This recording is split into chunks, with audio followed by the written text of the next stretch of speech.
Okay, we're back. Brad and Brian. We're Friday's podcast, and we got a few. I think we sent out. We're going to try some things a little different.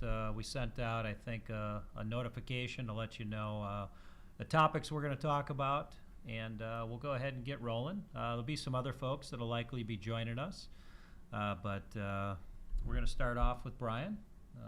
For those of you that maybe don't know Brian in the fleet. Brian is our lawyer, general counsel, and our chief risk officer. So all the safety functions, orientation, claims, so on and so forth, fall under Brian's responsibility here at Hirschbach. And what are you going to talk to us, the fleet, about today, Brian? I want to talk a little bit about some winter driving, even though it is the middle of March and we're nearing the end of winter.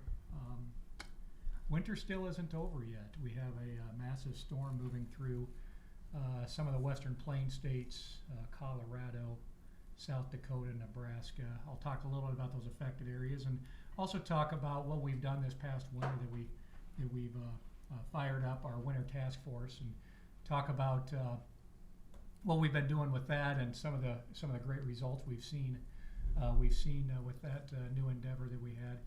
Maybe I'll start with that. So about the middle of December, we started to have some bad weather, and I was laying in bed one night and it dawned on me that, man, we know where our trucks are at and we know where the weather's at.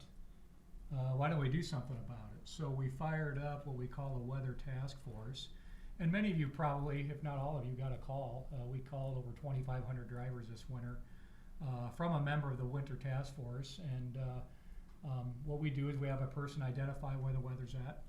And then we take that where that weather's at and find all the trucks that are in that area or going in and out of that area. And we create a list of drivers that we want to receive a call.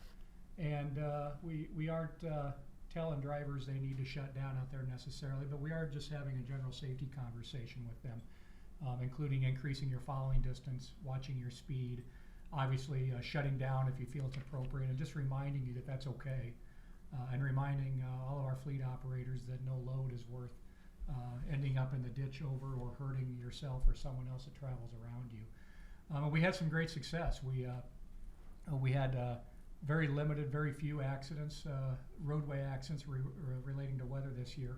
And I can tell you, I'm an Iowa farm boy at heart. Grew up in this great state, and I can't remember a winter worse than what we had, especially in January and February this year.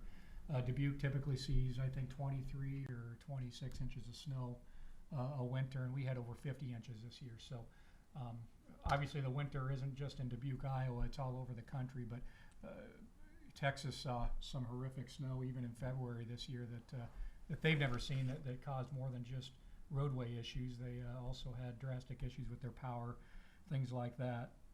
So very proud of that team and the accomplishments that they had. The safety team really stepped up. It wasn't something we really planned. We threw it together as the winter was upon us, and shame on us for not planning a little better on the front end. But we got through it, and it's going to be even better next year. So I appreciate all the drivers who took those calls and continue to take safety seriously here at Hirschbach. It is our number one value. Talking about this weekend, we do have more winter moving through. Denver's supposed to get 30 plus inches was the last report that I saw.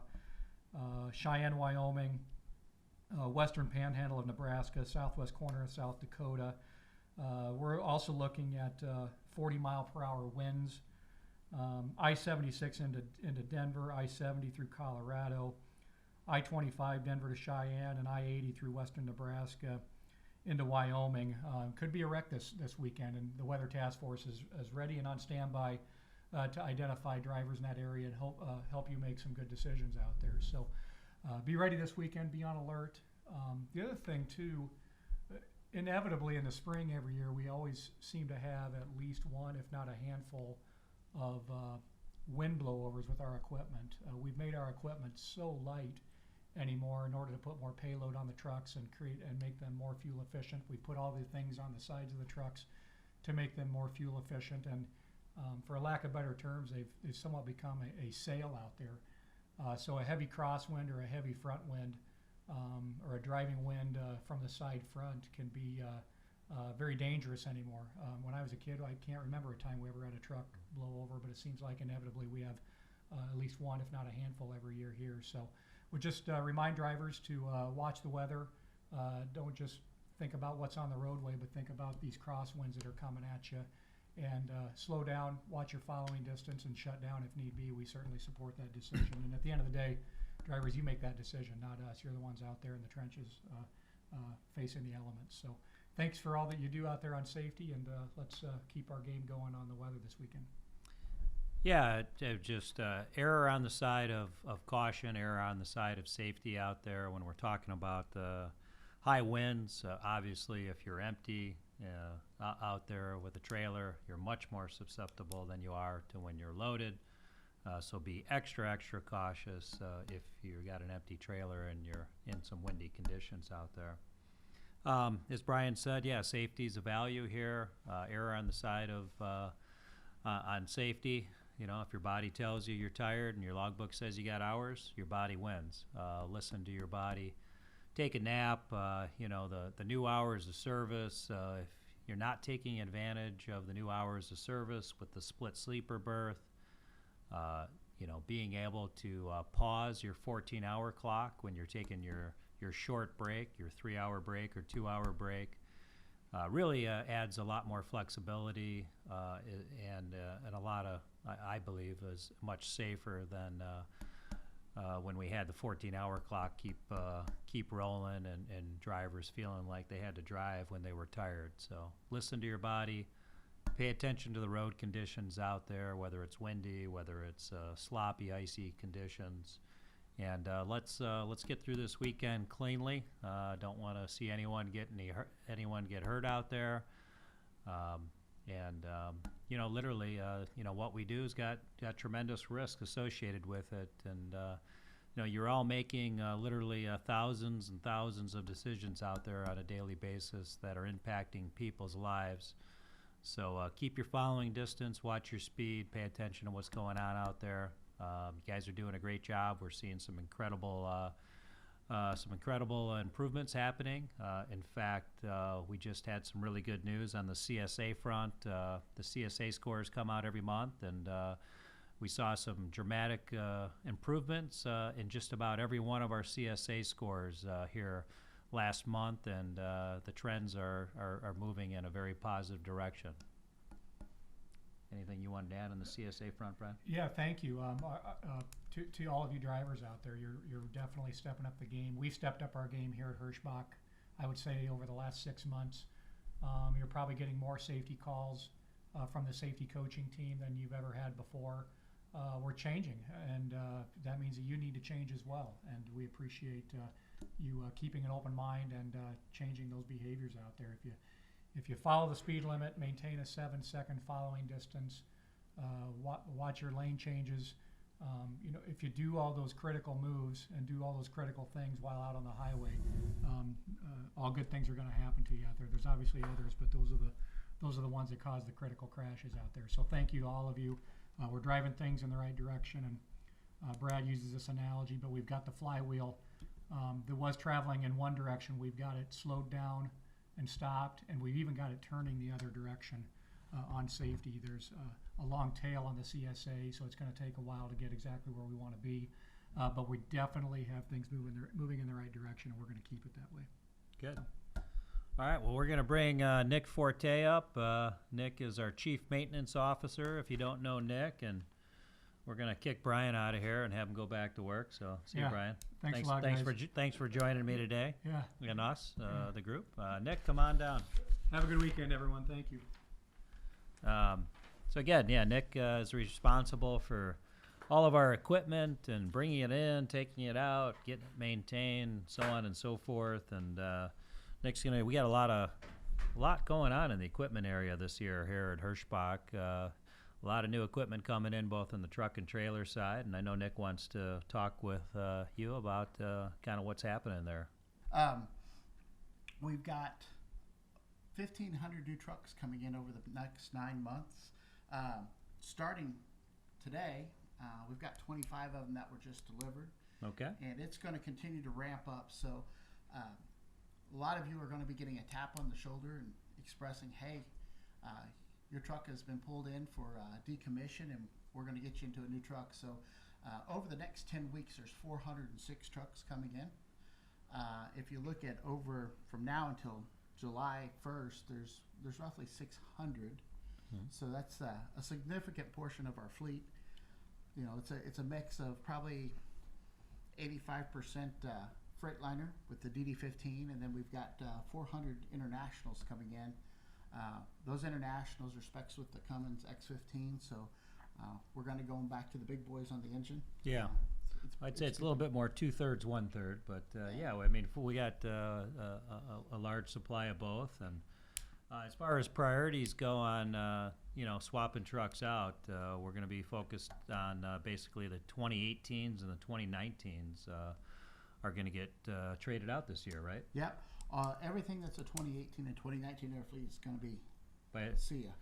By this fall, we expect we'll have all those traded out, so it's going to be a flurry of activity. They're wonderful trucks that we've got coming in, and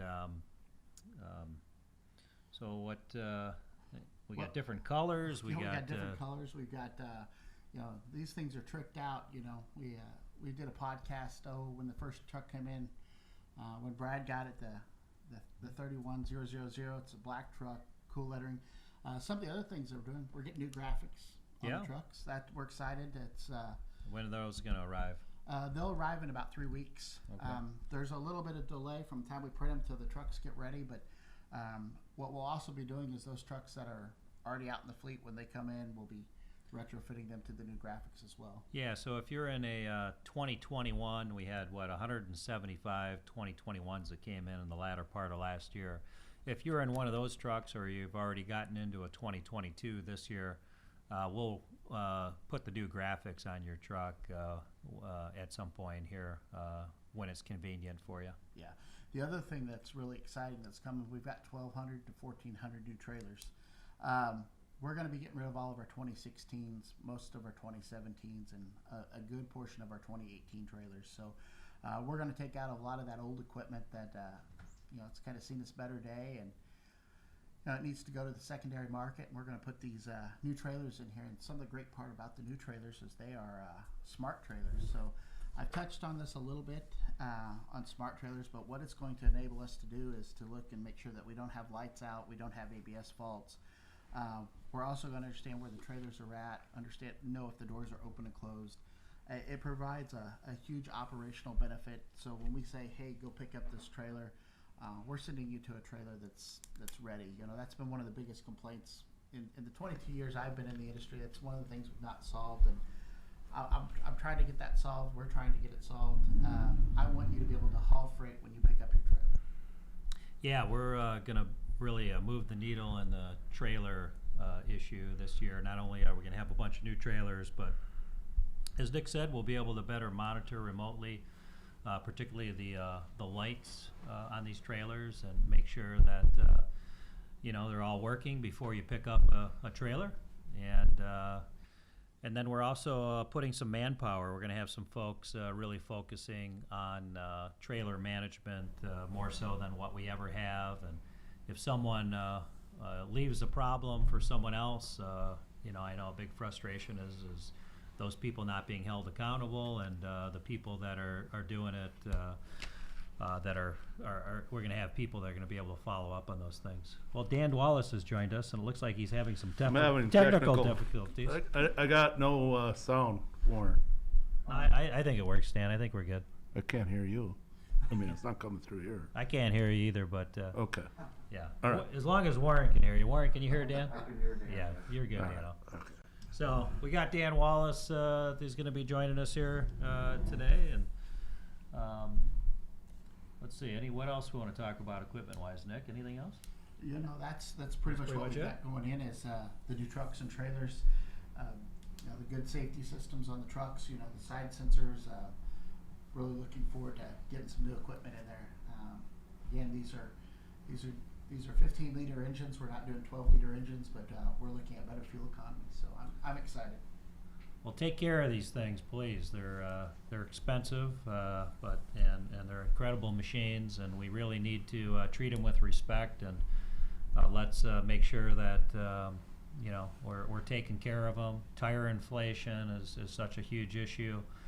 We are going back to duals, I'm sure, as we mentioned before, both on the trucks and trailers, which has been a popular decision with the vast majority of the fleet that I've talked to.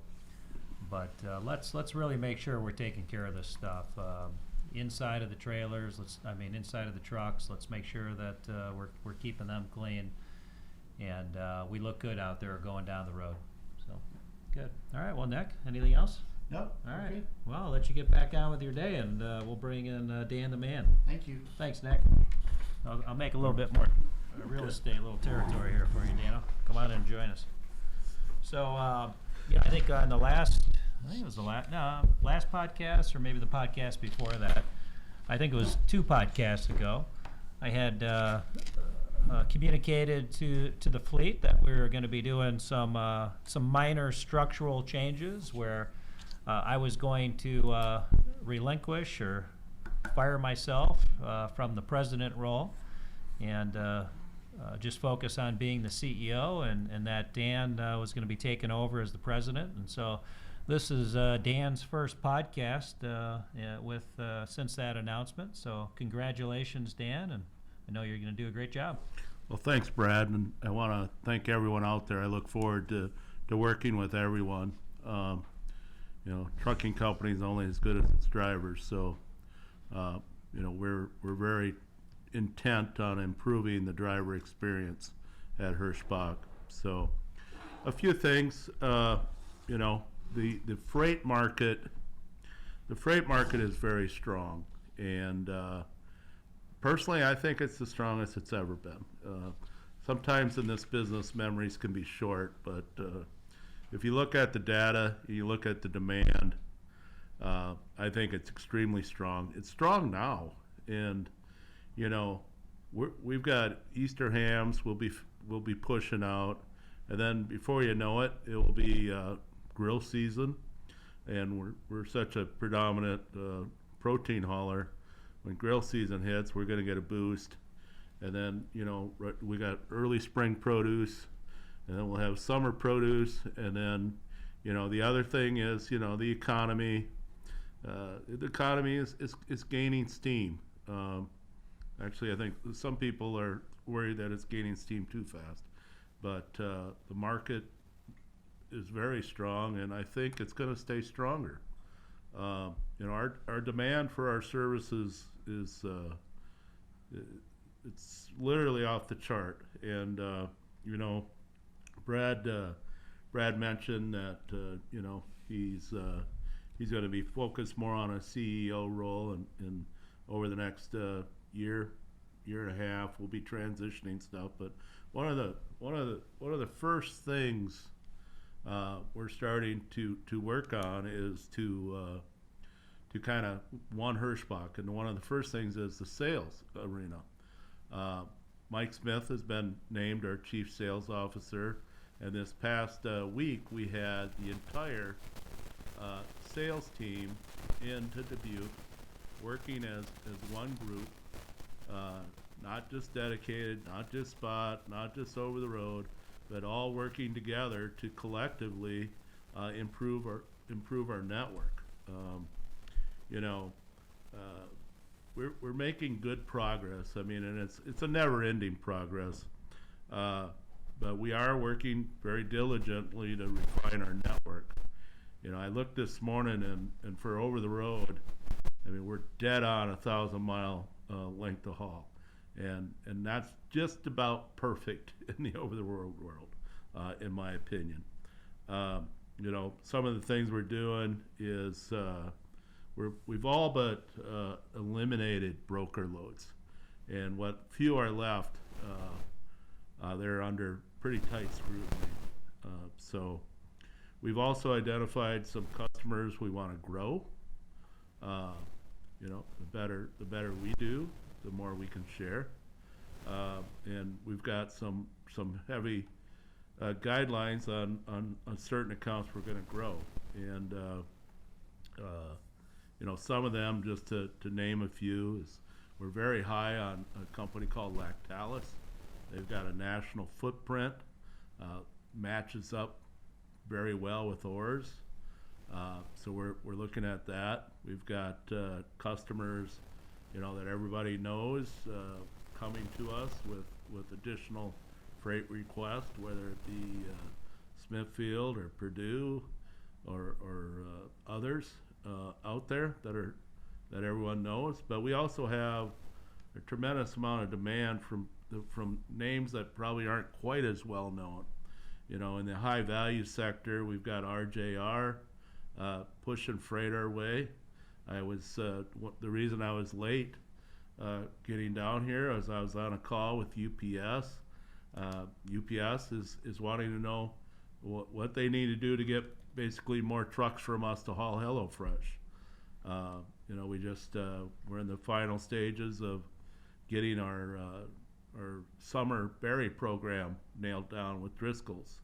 So there's just a lot of moving parts. But the good news is we're gonna, Nick was on, and we've got a very aggressive plan to exchange out 400 trucks in basically less than 90 days.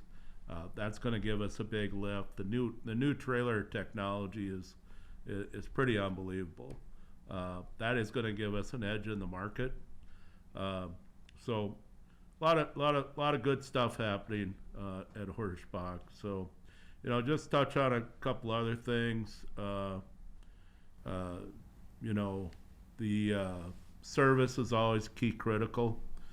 We were able to kind of dodge some bullets here the last few weeks because of weather and stuff, but we kind of need to get our service back in line. With that said, I know we have a big weather front coming into the Rockies, so be careful out there. I don't want to forget that. The other thing I think that's kind of important is with some of this business coming on, we want to do the higher paying freight, quite frankly, and there's going to be a real, I think, niche play out there on the service, kind of semi-expedited. So we are, and Brad shared, where we are kind of turning up the school, so to speak. I think in over the road, I think they've got about, total they have about 50 trainers that have been through the course and stuff. So if you know any good young people, or even old people for that matter, that have their CDL and they just need a touch-up course, or if they need a little more than that, please refer them, because especially with this high-value stuff, there's a very strong demand for having 2 people in the truck, not necessarily driving, but 2 people in the truck. So as we get into that more with people like Kuhnenagel and Bear and McKesson, a lot of requirements to have 2 people in the truck, and that stuff pays a premium. So we're working through that. Also, before I came down, our head of recruiting, chief people person, Jesse, said, don't forget to mention the referral program. So we can use that also. So anything you guys can do will be greatly appreciated. We appreciate everything you do. The service is important, but safety is more important. By all means, be safe. So.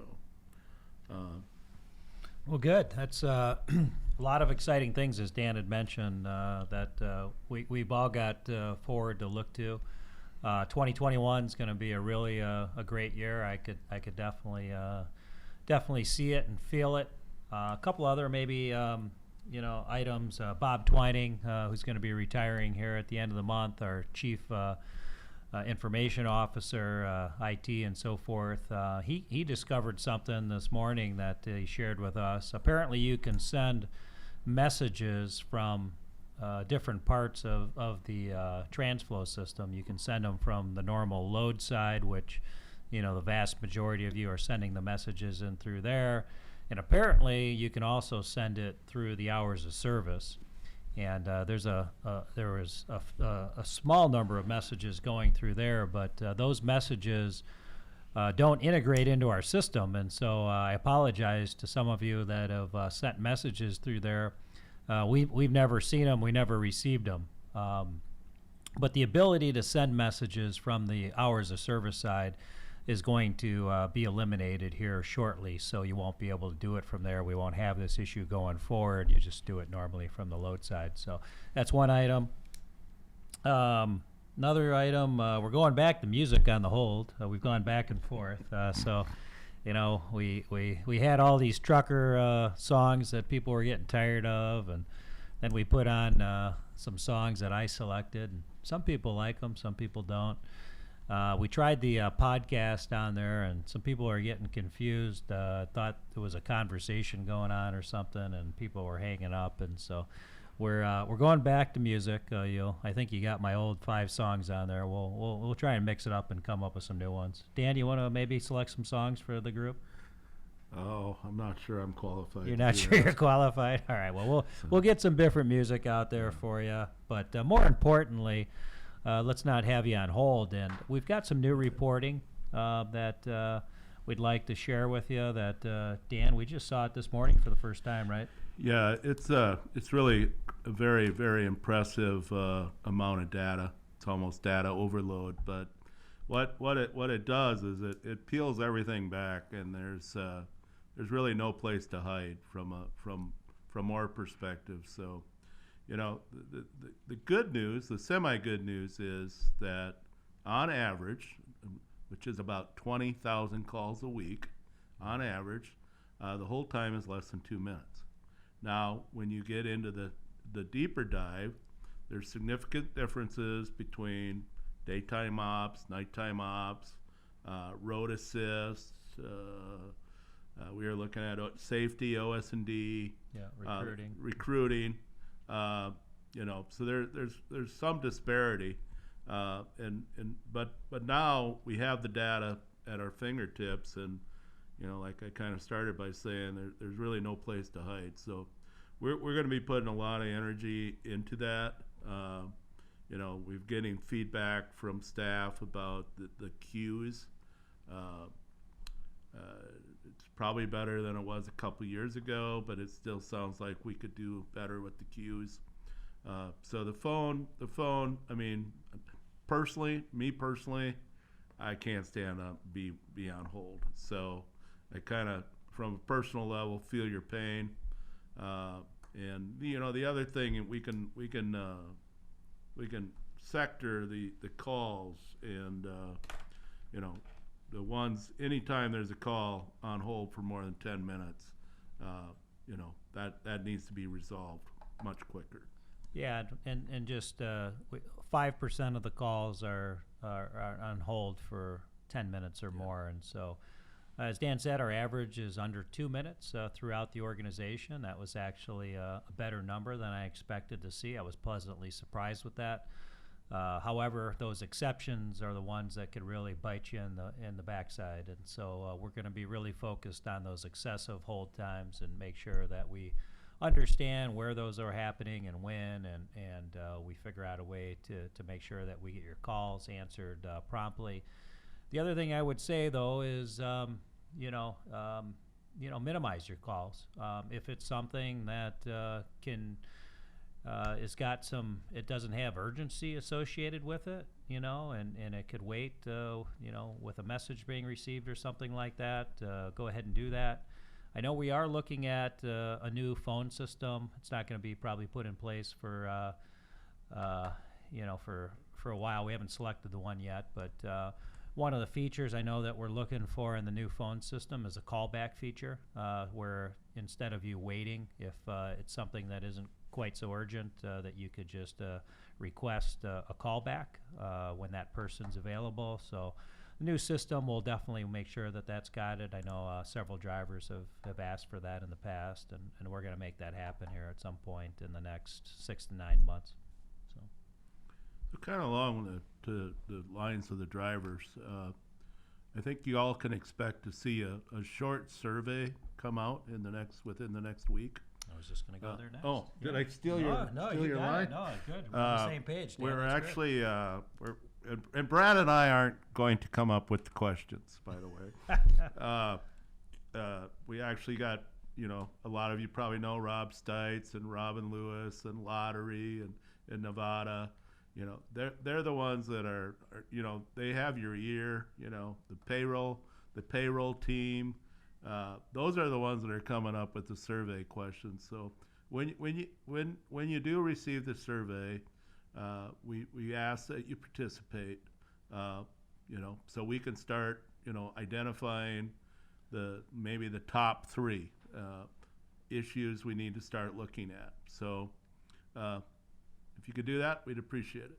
Yeah, please do it. It'll come through your app as a notification, and it's very important that you give us your feedback and let us know how we're doing so we can make this great company even that much greater.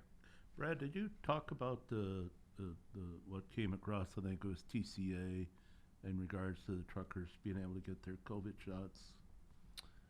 No, that's a good point, talking about COVID shots, but go ahead. I don't know that I saw the most recent one, Dan. Well, you sent.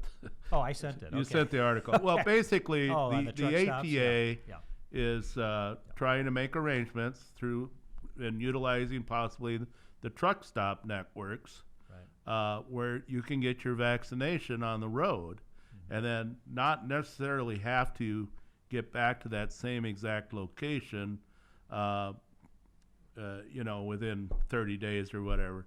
So basically, they would give you a documentation card saying you got your first inoculation on, March 15th in Nashville, Tennessee, and then you would find the next available type of appointment approximately 30 days later, and you would be able to maybe get your second inoculation in Omaha.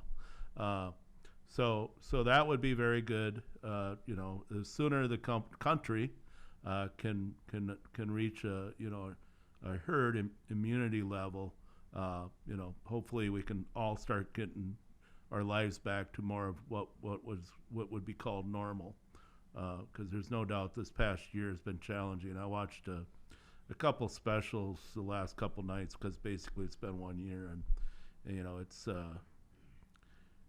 it's really 500,000 lives. I mean, it's really been a big deal, and for the most part, the Hirschbach family has been pretty. There's been some tragedies and stuff, but for the most part, we've been very fortunate within the Hirschbach family and the Hirschbach business. So Absolutely. So looking more to probably come through the network news agencies on the ability to get your vaccines.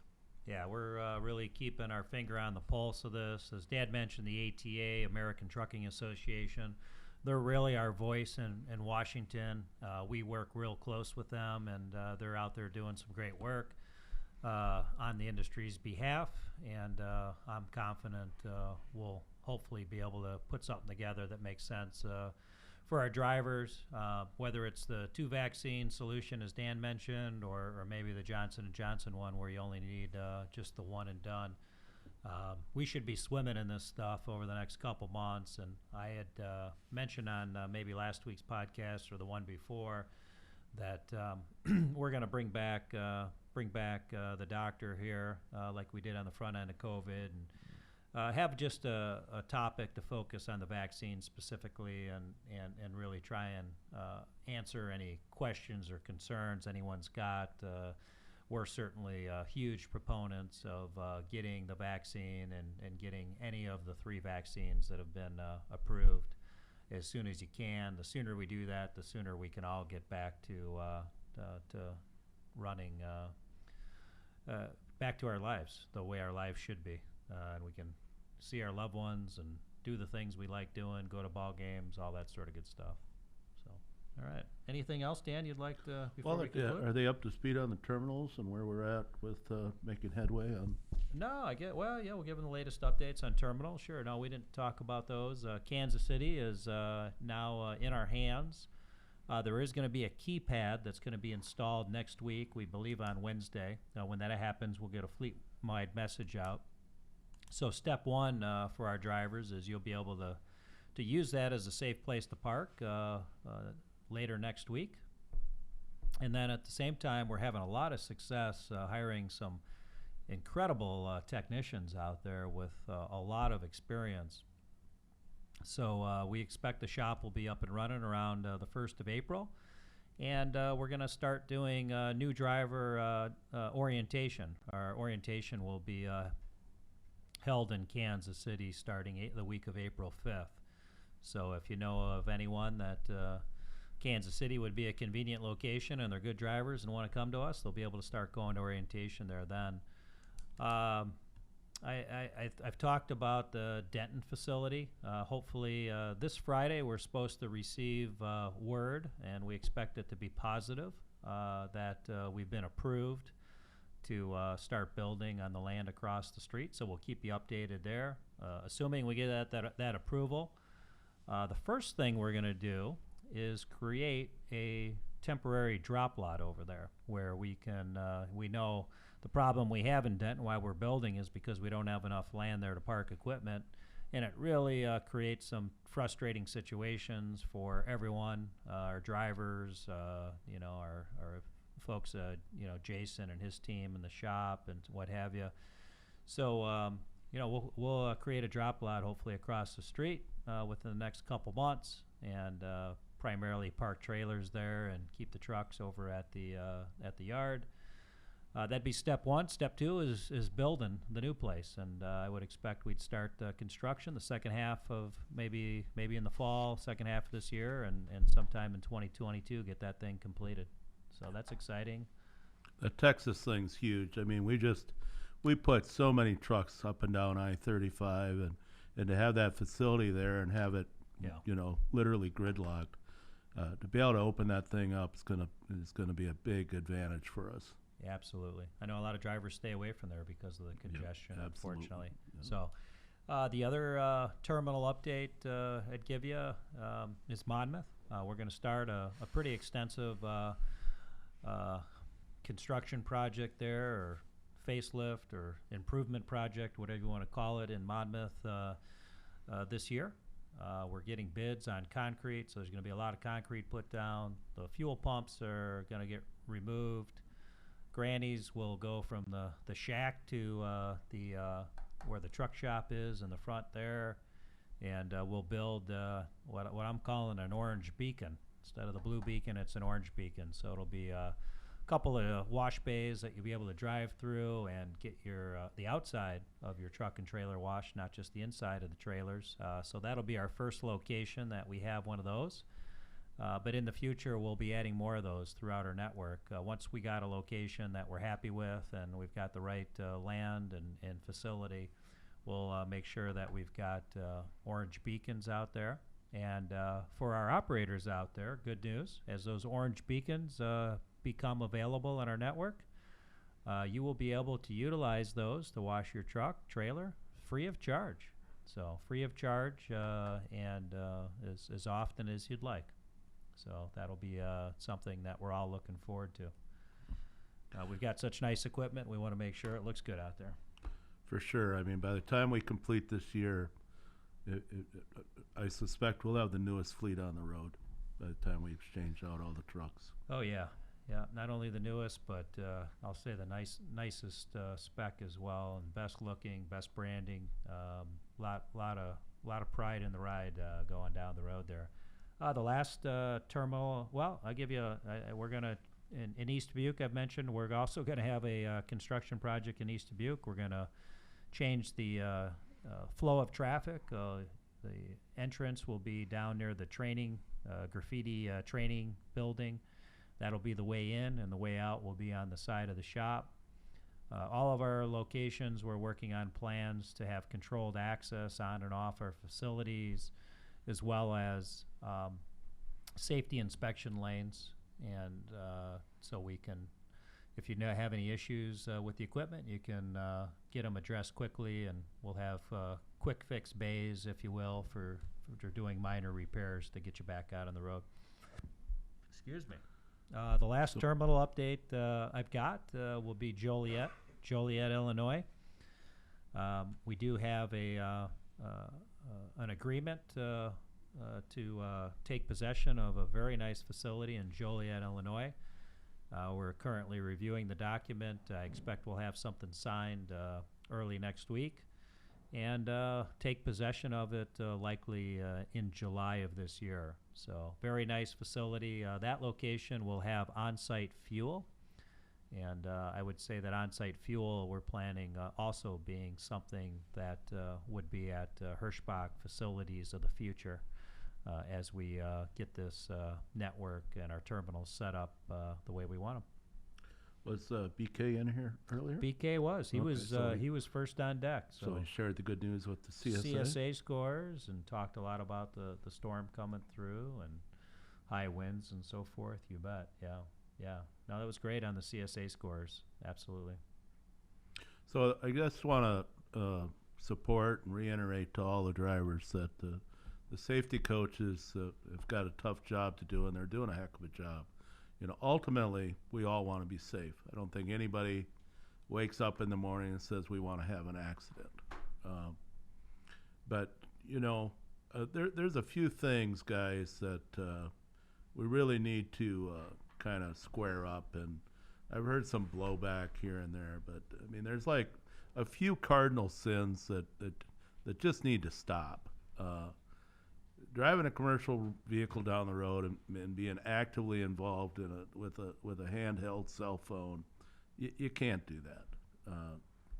It's just not safe. You know, the other thing that has popped up is these U-turns. You know, you just can't pull a U-turn on a major highway. It is dangerous.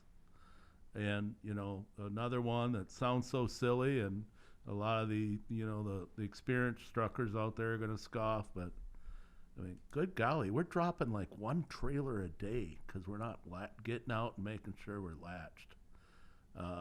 You know, we just can't do that. And the other one is, you know, I don't know what it's called out on the road nowadays, but it used to be called Georgia Overdrive or something to that effect. You know, this excess of speed that's beyond even the manufacturing of the equipment is it's just not acceptable. So I want to support the safety team and tell you all that that behavior will not be accepted. You know, none of us want to take that phone call where there's been a major accident. So anyway, I'll leave it at that. No, it's yeah, I couldn't reiterate that enough. Obviously, you know, your safety and the safety of those around you. We've got to have that in the forefront of our mind at all times. And you know, literally lives are at stake, and everyone's got to take that as it's got to be the number one thing out there for sure.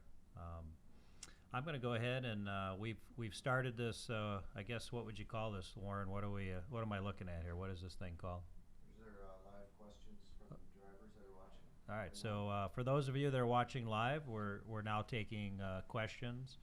So there's a few common themes in here.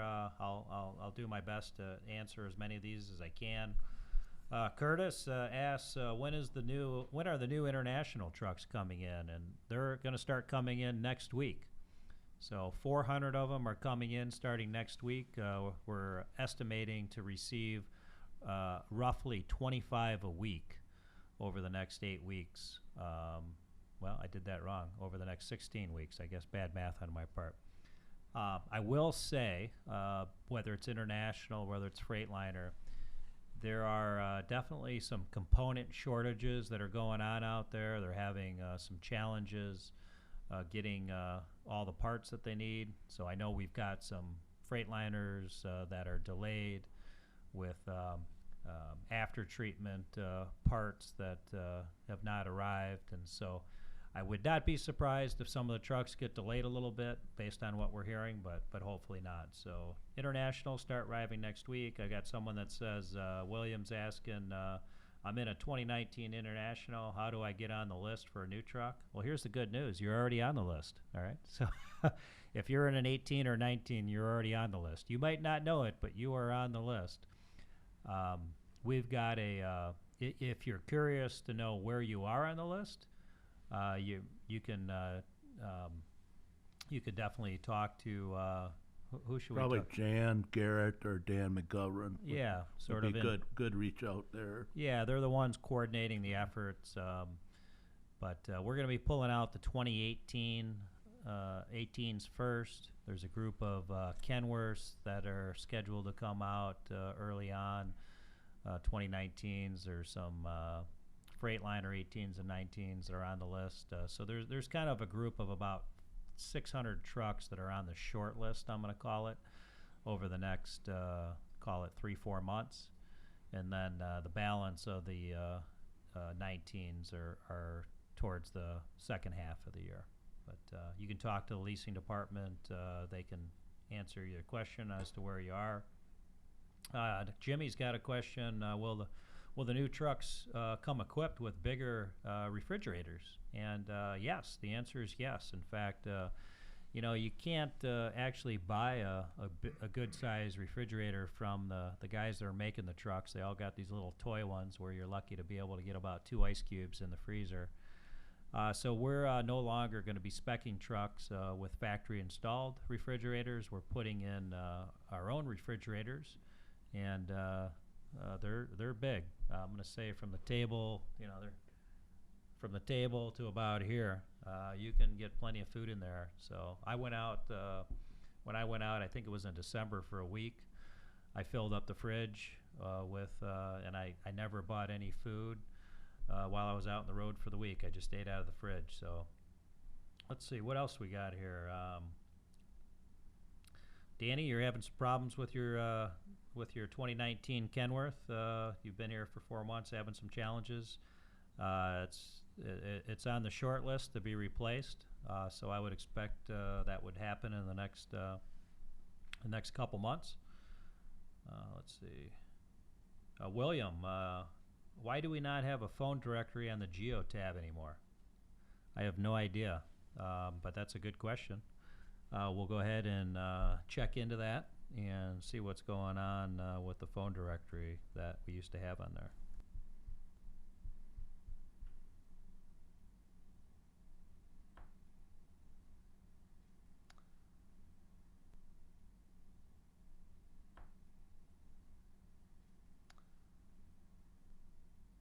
Thanks for bringing that up.